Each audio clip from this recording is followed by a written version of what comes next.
ভক্তমণ্ডলী মায়েরা,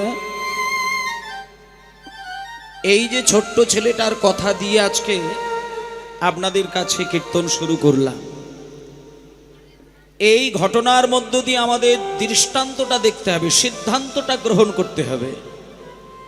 ছোট্ট ছেলে মুসলমানের ঘরে জন্ম নাকি হিন্দুদের ঘরে জন্ম, এই দিকটা আমাদের অতটা আলোকপাত করার দরকার নেই, কিন্তু তার কর্মজগতে কি করলেন সেই জায়গাটা আমাদের একটু পরিষ্কার করতে হবে। মায়েরা, ওমা, হাবিবুল্লাহ কাজী মুসলমান, এ বিষয়ে কোনো সন্দেহ নেই। হাবিবুল্লাহ কাজী তার ছেলেকে শাসনের সুরে যখন এই কথাটা বলে দিলেন যে মুসলমানের ছেলে হয়ে হিন্দুদের হরিবাসরে তুই যাবি না, সেই দিন হারেস চিরকালের জন্য মা বাবাকে ত্যাগ করে ঘর ছেড়ে বেরিয়ে গেল। শোনেন, হরিনাম শুনতে শুনতে নিজের জীবনের গতি পরিবর্তন যদি না করা যায়, তাতে হরিনাম শুনে কোনো ফল হয় না। এটা চিন্তা করতে হবে। আমি গলায় একটা তুলসী কাঠের মালা পরে নিলাম, আর নবদ্বীপ, বৃন্দাবন, দ্বারকা, মথুরায় বেড়াতে গিয়ে জ্ঞানীগুণী মানুষের মুখ থেকে কথা শুনে নিলাম যে নিরামিষ খেলে, প্রসাদ গ্রহণ করলে, ধুতি পাঞ্জাবি পরলে, তিলক সেবা করলে নাকি বৈষ্ণব হয়ে যাওয়া যায়। এই চিন্তা করে আমি নিরামিষ খাওয়া শুরু করে দিলাম। দিনে 3 বার ভগবানকে সেবা দিলাম, দ্বাদশ অঙ্গে তিলক সেবা করলাম, ধুতি পাঞ্জাবি পরে নিলাম, কিন্তু আমার ভেতরের আচরণটা বৈষ্ণবের মতো হলো না। তাতে করে মহাপ্রভু ওই জায়গায় তীব্র প্রতিবাদ জানালেন। মহাপ্রভু ওই দিকটা পরিষ্কার করেননি। মহাপ্রভু একটা দিকে দেখিয়েছেন যে শোনো, তুমি যদি ব্রাহ্মণ ঘরের সন্তান হয়ে থাকো, কিংবা তুমি যদি ব্রাহ্মণ হয়ে থাকো, আমি তোমার 2 চরণ ধৌত করে জল পান করব, কিন্তু তার আগে দেখব তোমার ভেতরে ব্রাহ্মণের সৎ আচরণগুলো আছে কিনা। এটা যদি না থাকে, তাহলে তোমার সম্মান বা তোমার মূল্য আমার কাছে কোনোদিন থাকলো না। তাই সনাতন ধর্ম আজকে রসাতলে চলে যাওয়ার মূল কারণ, আমাদের ধর্মের পাশেই থাকে ইসলাম ধর্ম, কিন্তু আমরা দম করে ইসলাম ধর্মের দিকে আঙুল তুলে তাকাই, খ্রিস্টান ধর্মের দিকে তাকাই, বৌদ্ধ ধর্মের দিকে তাকাই, যত যত ধর্ম আছে সেদিকে তাকিয়ে আমরা নিজেদেরকে ভাবি যে বিধর্মী মানুষের জন্য আমাদের ধর্ম রসাতলে চলে যাচ্ছে। কিন্তু ঘটনাটা কিন্তু তা নয়। যদি তলিয়ে একটু বিচার বিশ্লেষণ করে দেখা যায়, খোঁজ নিয়ে দেখা যাবে সনাতন ধর্মের ধ্বংসের মূল গোড়ার বিষয়টা কিন্তু একেবারে নিজেদেরই কিছু সন্তান আমাদের এই সনাতন ধর্মকে রসাতলে পাঠিয়ে দিচ্ছে। কারণ আপনি যদি তুলসীমালা গলায় নিয়ে হরিনাম করেন, ক্রিটিসাইজ করে কথা যিনি বলবেন তিনি আমাদের সনাতন ধর্মের মানুষ। আপনি জপের মালায় নাম করবেন, আপনার পাশের মানুষটা আপনাকে দেখে হাসবে, নোংরা ইঙ্গিত দেখাবে, অনেক কটূক্তি করবে, কিন্তু আপনি ভালো করে তার মাথা থেকে পা পর্যন্ত দেখবেন সে কিন্তু কোনো মুসলমানের ছেলে নয়, সে আমাদের ঘরের ছেলে, সনাতন ধর্মের ছেলে। আপনি 1 লক্ষ মুসলমান মানুষের মাঝখানে জপের মালায় নাম করুন, হরিনাম করুন, তিলক সেবা করুন, ধুতি পাঞ্জাবি পরুন, তারা তোমার কোনো কথা বলবে না, তোমার ধর্মের নিয়ে কিছু কথা বলবে না। কিন্তু যদি কেউ বলে সেটা আমাদের সনাতন ধর্মের মানুষ বলবে। তাই জন্য আমাদেরকে এই জায়গাগুলো দেখতে হয় যে সনাতন ধর্ম একান্তভাবে ভেতরের আচরণ দিয়ে চলাফেরা করে, বাইরের আভরণ দিয়ে ধর্মকে টিকিয়ে রাখা যায় না। যেমন শিব ঠাকুর তিনি বলেছেন যে কৃষ্ণ ভক্ত হতে গেলে তুলসী মালা নিতে হয়, কিন্তু শিবের গলায় তো তুলসী মালা নেই। কৃষ্ণ ভক্ত হতে গেলে ধুতি পরতে হয়, কিন্তু শিব কোনোদিন ধুতি পরে না। যে কৃষ্ণ ভক্ত হয় সে চন্দন গায়ে মাখে, কিন্তু শিব ছাই ভস্য গায়ে মাখে। তবুও কিন্তু শিব ঠাকুর পৃথিবীর মধ্যে শ্রেষ্ঠ বৈষ্ণব। তার কারণ শিবের বাইরে থেকে আভরণের দ্বারা ভগবানের সেবা নয়, শিব ঠাকুর একান্তভাবে তার আচরণ দিয়ে ভগবানের সেবা করে। তাই ও মা,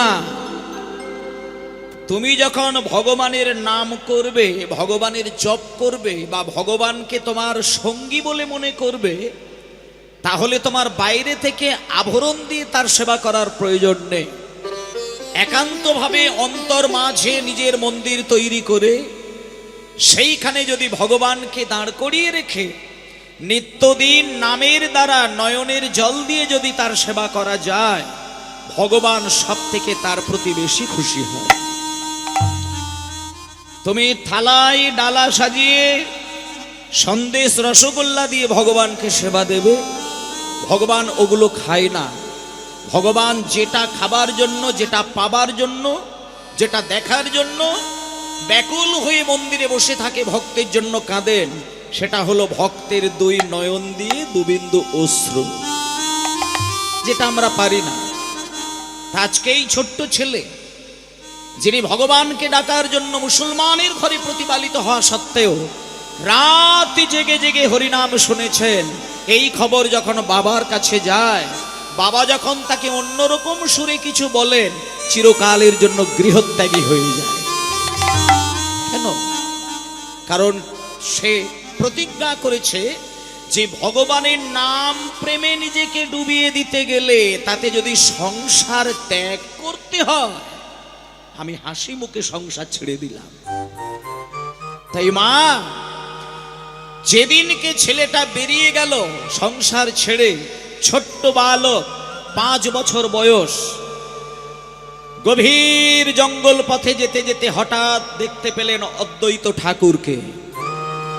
অদ্বৈত ঠাকুর সেই ছোট্ট ছেলেকে কাছে পেয়ে বললে, ওরে খোকা, এত অল্প বয়সে বুক ফাটিয়ে কান্না কাঁদছিস আর ভগবানের নাম করছিস? আয় বাবা, যে নামের জন্য তুই ব্যাকুল প্রাণে কেঁদে কেঁদে রাস্তায় ঘুরছিস, আমি তোকে সেই হরিনাম আজকে দিয়ে দেব। আর যে হরিনামটা দেবার জন্য এই চৈতন্য মহাপ্রভু তিনি এসেছেন আমাদের দ্বারে দ্বারে, যে নাম দেবার জন্য চৈতন্য মহাপ্রভু তিনি সন্ন্যাস ধর্ম গ্রহণ করেছিলেন বাংলা থেকে, এবং যে জিনিসটা দেবার জন্য মহাপ্রভু কীর্তন গানের প্রচার করেছিলেন, আর যেটা পাবার জন্য আজকের এই গ্রামে এত সুন্দর কীর্তন গানের ব্যবস্থা করেছেন, আর আপনারা যেটা পাবার জন্য উদ্গ্রীব হয়ে গতকাল, আজকে এবং আগামীকালও এক জায়গায় বসে থাকবেন, শুধু সেটা পাবার জন্য। কোনটা?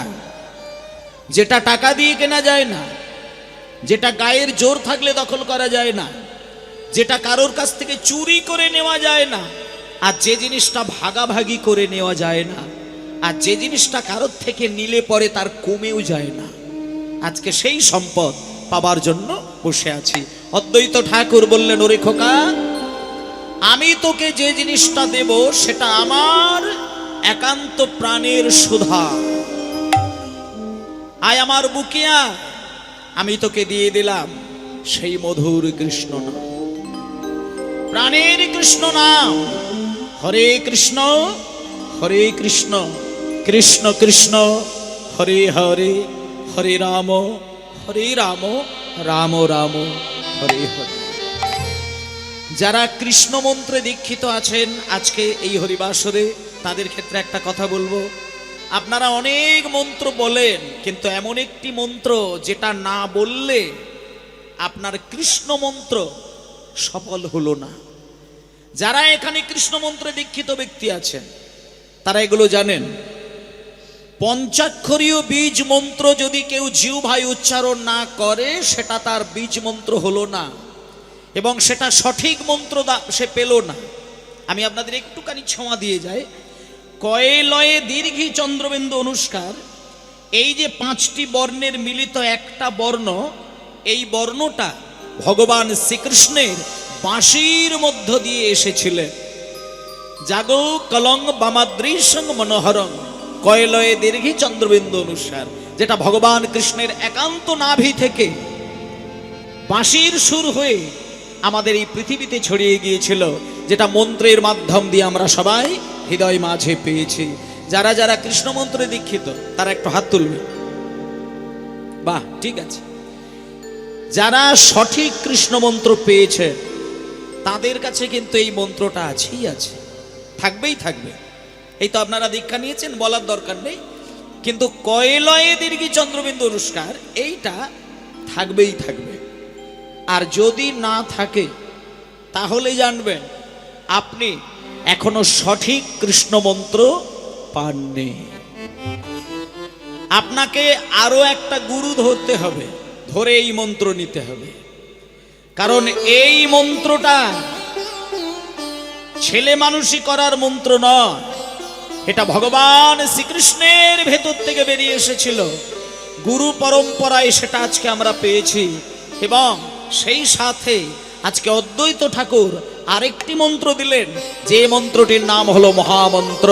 আজকে সেই মন্ত্র সবাই মিলে একটুখানি অদ্বৈত ঠাকুরের কাছ থেকে পাওয়ার পর এদিকে হরিদাস ঠাকুরও পেলেন, আমরাও একটু গাইব। হরে কৃষ্ণ গৌর হরি বল। ভক্তমণ্ডলী মা, অদ্বৈত আচার্য প্রভু ছোট্ট ছেলে হারেশকে সেই স্বর্গের অমৃত যেটা মহামন্ত্র নাম দিয়ে দিলেন। কিন্তু হারেশকে একটা কথা দিলেন অদ্বৈত ঠাকুর, হারেশ তুই তো বাচ্চা ছেলে, যে হরিনাম আমি তোকে দিয়েছি সেই হরিনাম সারাটা জীবন তুই করে যা। কিন্তু আর একটা জিনিস তোকে আমি বলে দিই, আমি তোর নামটা একটু পরিবর্তন করে দেব। হারেশের মধ্যে হও আছে, রও আছে, দন্তস্বও আছে। হও বাদ দেব না, রও বাদ দেব না, আর দন্তস্বও বাদ দেব না। হ র দন্তস্ব সবই থাকবে, আমি শুধু একটু ঘুরিয়ে সাজিয়ে দেব। আজকে আমি তোকে মহামন্ত্র নাম দিয়ে দিলাম, ওই নাম তুই জীবনের রত্ন মনে করে হৃদয়ে ধারণ করে রেখে দিবি। আর আজ থেকে আমি তোর নামকরণ করে দিলাম হরিদাস। হরিদাস হরিদাস। যেই অদ্বৈত ঠাকুর দীক্ষা মন্ত্র দিয়ে দিলেন, সঙ্গে সঙ্গে সেই ছোট্ট ছেলে হরিদাস মায়েরা অদ্বৈত ঠাকুরের চরণ জড়িয়ে ধরে একটা কথা দিয়ে দিলেন, যে কথাটা সাধারণত ভাবে মানুষ দিতে পারে না। ও বাবা, কারোর পকেটে যদি কয়েক কোটি টাকা থাকে, সে মনে করলে যদি কোনো গুরুকে দক্ষিণা দেবে বলে মনে করলে 5 লাখ টাকা গুরু দক্ষিণা দিতেই পারে। টাকার গরম থাকলে গুরুকে 1 লাখ টাকা দেওয়া, 10 লাখ টাকা দেওয়া কোনো বিষয় নয়। কিন্তু হরিদাস ঠাকুর অদ্বৈত আচার্যের কাছ থেকে দীক্ষা পাবার পরে গুরু দক্ষিণা স্বরূপ যে কথাটা দান করলেন, এই কথাটা কিন্তু সহজে কেউ দিতে পারবে না। ছোট্ট ছেলে হরিদাস অদ্বৈত ঠাকুরের চরণ জড়িয়ে ধরে বললেন, গুরুদেব আপনি যে আমাকে দীক্ষা দিলেন, মন্ত্র দান করলেন, আপনাকে আমি একটা কথা দিই। আমি আমার বাবার মুখ থেকে শুনেছিলাম, কারোর কাছ থেকে কোনো কিছু পাওয়ার পরে তাকে দক্ষিণা যদি না দেওয়া হয়, জগতে সেই জিনিসটা নিয়ে কোনোদিন শুভ কাজে লাগানো যায় না। তা আপনি যে আমাকে দীক্ষা মন্ত্র দান করলেন, আপনাকে আমি গুরু রূপে পাওয়ার পরে আপনাকে যদি আমি গুরু দক্ষিণাটা ঠিক মতো দিতে না পারি, ওই মন্ত্র আমার জীবনে কোনোদিন শুভ কাজ দেবে না। তাই আমি আপনাকে গুরু দক্ষিণাটা দিতে চাই। কিন্তু গুরুদেব, দক্ষিণা হিসেবে টাকা দেব না, পয়সা কড়ি দেব না, সোনা দানা দেব না, জমি জায়গা দেব না। দক্ষিণা যদি দিতে হয় আপনার চরণে, আপনার চরণ ধরে আমি একটা প্রতিজ্ঞা করলাম। কি প্রতিজ্ঞা? সেই ছোট্ট ছেলেটা প্রতিজ্ঞা করলেন, চরণ ধরে বললেন, গুরুদেব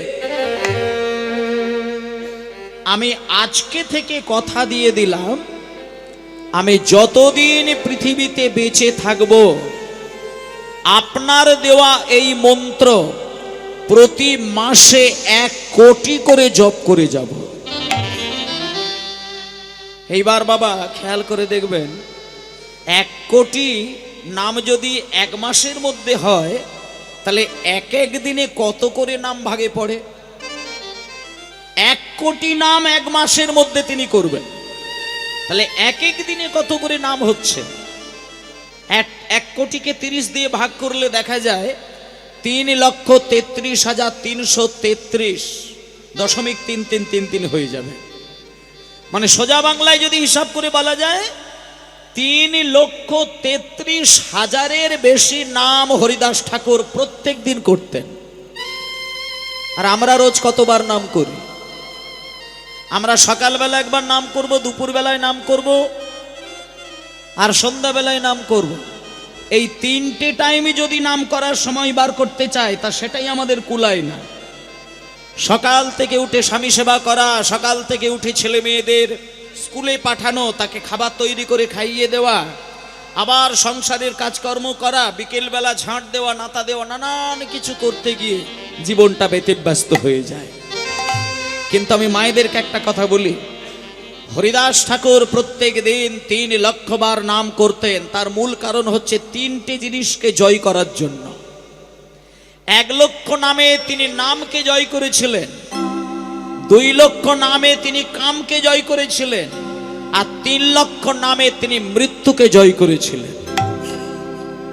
তাহলে নিজের কামনা বাসনাকে নিজের আয়ত্তে ধরে রাখা, আর নামীকে এই জায়গায় স্থান দেওয়া, আর মৃত্যুকে জয় করা, এই 3টে জিনিসের আশায় হরিদাস ঠাকুর নিত্যদিন 3 লক্ষ বার নাম জপ করতেন।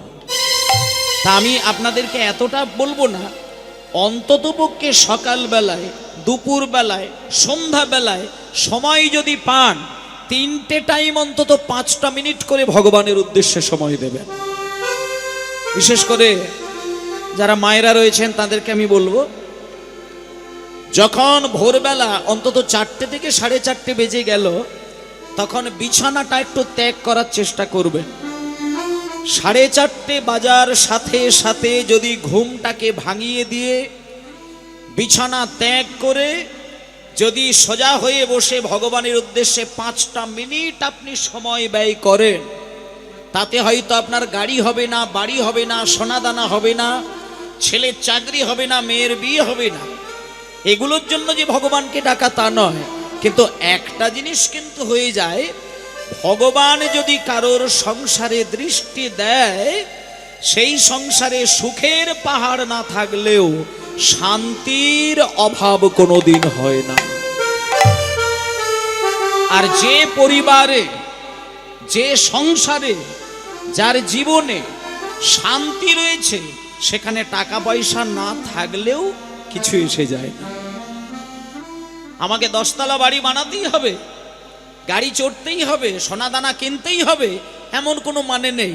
জীবনটা যদি শান্তির রসে ডোবানো থাকে, কোনো রকমে দিন খেটে দিন খাওয়া গেলেও সেটাই তার জীবন ধন্য হয়ে যায়। তাই ভক্তমণ্ডলী মায়েরা, সকালবেলা অর্থাৎ ভোরবেলায় প্রতিটি মাকে বলে দিই, আপনারা অন্ততপক্ষে 5 থেকে 10টা মিনিট সময় ব্যয় করে, হাত জোর করে, চোখ বন্ধ করে একটু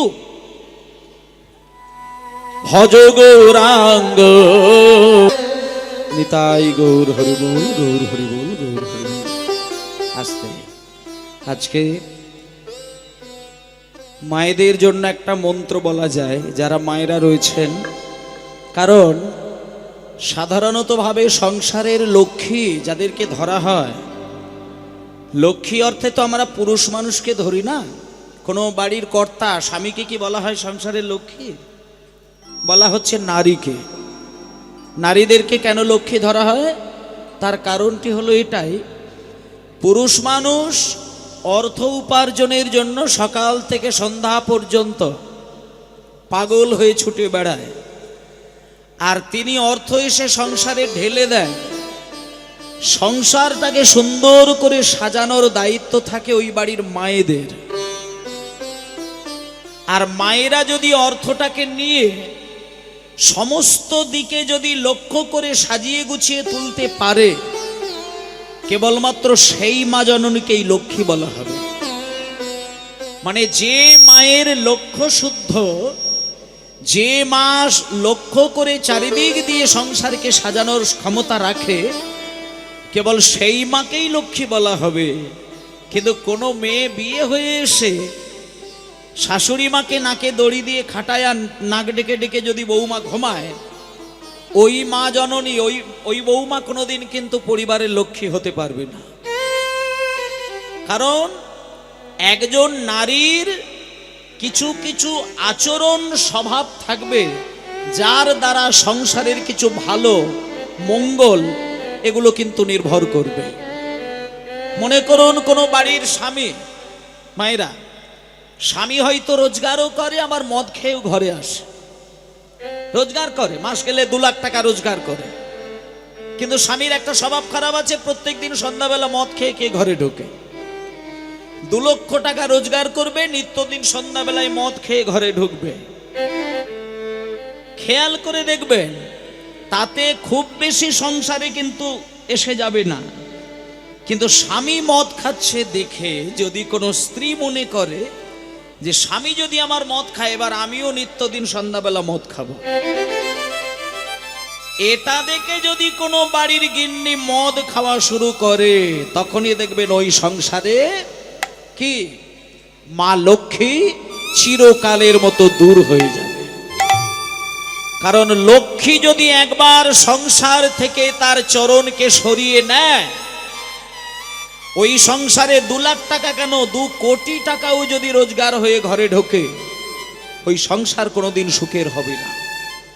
তাই জন্য আমি প্রত্যেকটা মাকে আমি বলে দিই, সকাল বেলায় ঘুম থেকে ওঠার পরে আপনি যদি মনে করেন যে ঠাকুর ঘরে বসে করার সময় হচ্ছে না, আপনি আপনার বেডরুমে বসেই অন্তত এই নামটা করে যেতে পারেন, তাতেও কোনো অসুবিধে নেই। শুধু ঘুমটাকে জাগাবেন, সোজা হয়ে বসবেন, স্থির মনে ভক্তি ভরে বিশ্বাসের সঙ্গে তার নামটা করবেন, তাতেই সংসারের মঙ্গল হবে। এটা হচ্ছে 1 নম্বর কথা। আর দ্বিতীয় কথা, ঠিক দুপুর 12টার সময় যে কাজটা আমাদের করার দরকার, সে কাজটা আজকে অনেকেই করি না। কিন্তু যারা, বিশেষ করে বলবো যারা নিতাই গৌরকে ভালোবাসেন, তারা দুপুরবেলা যখন ভাতের থালাটা কাছে পাবেন, তারা এই গানটা মিনিমাম যদি করতে পারেন, তাহলে ওই দিনের খাবারটি নিতাই গৌরের চরণের প্রসাদ হয়ে যায়। কোনো কিছু খেতে গেলে সেটা যদি বিশ্ব ব্রহ্মাণ্ডের মালিককে একবার জানিয়ে দেওয়া হয়, তাহলে কিন্তু আপনার আর কোনো অশুভ শক্তির হৃদয়ের মধ্যে প্রবেশ করবে না। কারণ আপনি রাজার বাড়িতে গিয়ে রাজার ধনসম্পত্তিতে যদি লোভ দেন, রাজাকে কিছু না বলে যদি তার কোনো জিনিসকে ব্যাগের ভেতরে করে নিয়ে বাড়ি চলে আসেন, তাতে যেমন চোর বলে মনে হবে, তেমনি বিশ্ব ব্রহ্মাণ্ডের রাজা হলেন ভগবান। আর তার রাজপ্রাসাদে পৃথিবীতে এসে আমরা যদি কোনো কিছুকে গ্রহণ করব অথচ তাকে জানাবো না, তাহলে আমাদেরকেও চোর ছাড়া কিছু বলা যাবে না। তাই জন্য আমি মায়েদেরকে বলি, মা, তুলসী মালা যদি নিয়েছেন তো নিয়েছেন, তাতে অসুবিধে নেই। কেমন? ঘরে যদি 10 লাখ টাকা দিয়ে মন্দির করেছেন তো ভালো, যদি না করতে পারেন অসুবিধে নেই, অসুবিধে নেই। সবাই যে মন্দির বানাতে পারবে তা তো কোনো কথা নেই। স্বামীর যদি রোজগার না বেশি থাকে, তাহলে আপনি 10 লাখ টাকা দিয়ে মন্দির বানাবেন কি করে? তাহলে কি আপনি ভগবানকে আনতে পারবেন না? বলে না, শোনো, 10 লাখ টাকা দিয়ে মন্দির বানানোর দরকার নেই, যদি পারো ভালো, তা না হলে মিনিমাম তালপাতা দিয়ে ঘর তৈরি করে, বাঁশের জানালা দরজা করে, খড়ের চাল তৈরি করে, ভেতরে 10টা টাকা দিয়ে একটা ক্যালেন্ডার ঝুলিয়ে রাখবেন। আর ওই ক্যালেন্ডারের কাছেই বসে বসে সকাল দুপুর সন্ধ্যাবেলা, কিছু যদি না পারেন, তবে একটা তুলসী গাছ লাগিয়ে প্রত্যেক দিন ওইখান থেকে তুলসী পত্র চয়ন করে ভগবানের চরণে দিয়ে, শুধু আপনি নিত্যদিন যদি শুধু একটা কথা বলতে পারেন যে, ঠাকুর, আমি তোমাকে কিছুই দিতে পারলাম না, শুধু 2টো তুলসী পাতা দিয়ে আর চোখের 2 বিন্দু জল দিয়ে তোমাকে সেবা দিলাম ঠাকুর, এইটুকু যদি গোবিন্দ চরণে বলতে বলতে তুমি কাঁদতে পারো, ভগবান বলেছেন আমাকে ফল দিলে খায়, ফুল দিলে খায়, পাতা দিলে খায়, কিন্তু চোখের জল দিয়ে ব্যাকুল প্রাণে ডাকতে গেলে আমি শুধু খাই না, আমি তার কাছে নিজেকে বিক্রি করে দিই। নিতাই গৌর প্রেমানন্দে হরি বল। ভগবানকে কেনা যায় টাকা সম্পত্তি সোনা দানা দিয়ে নয়। ও মায়েরা, রাধারানী কৃষ্ণকে হারের লকেট করে ঝুলিয়ে রেখেছিলেন, রাধারানী কৃষ্ণকে চুলের খোঁপার মধ্যে বেঁধে রেখেছিলেন। সেটা কিসের দ্বারা? একান্ত ভক্তি, ভালোবাসার, বিশ্বাসের দ্বারা। তাই জন্য আপনারাও যদি পারেন নিত্যদিন সকাল বেলায় যেটা করবেন সেটা আমি একটু আগেই বলে দিলাম, আর ঠিক দুপুর 12টা বাজার সাথে সাথেই ওটা একটা মধ্যাহ্নকাল, যেটা সন্ধিক্ষণ বলা হয়, ওই সন্ধিক্ষণে আপনার যেটা কাজ